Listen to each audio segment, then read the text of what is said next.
अस्सलाम वालेकुम। आप देख रहे हैं के न्यूज़ चैनल। खबर शामिल करते हैं साहिवाल से। हमारे नुमाइंदे अली हसन कसूरी की रिपोर्ट के मुताबिक डीपीओ अमीर तैमूर बुज़दार के खुसूसी हिदायत पर जराइम पेशा अफराद के खिलाफ चलाई जाने वाली मुहिम में चीचावतनी सर्कल पुलिस ने कार्रवाई करते हुए डीएसपी साजिद महमूद की जेर निगरानी थाना सदर पुलिस ने चोरी डकैती राहजनी करने वाले बैनुल सूबाई 5 रुकनी डकैत गैंग को गिरफ्तार कर लिया और इनसे लाखों रुपए की नकदी, असला और चावलों का लूटा हुआ ट्रक बरामद भी कर लिया।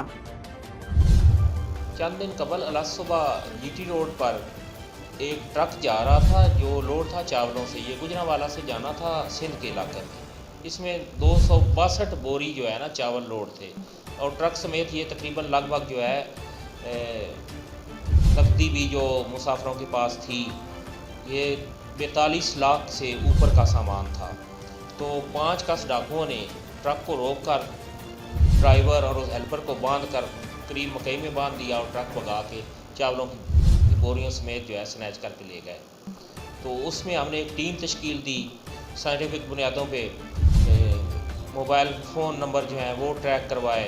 तो अल्हम्दुलिल्लाह उसमें 5 रुकनी गिरोह जो ये सिर्फ बैनुल अज़ला ही नहीं बल्कि बैनुल सूबाई गिरोह है, पंजाब से बाहर भी ये वारदातें करते हैं। तमाम तर माल भी बरामद हुआ और 5 मेंबरान जो हैं वो गिरफ़्तार हैं। उनसे असला भी बरामद किया गया है और माल जो तकरीबन उसमें माल मसरूका जिसकी ट्रक के समेत चावलों समेत कुल मालियत 45 लाख से ऊपर थी, वो सारे का सारा बरामद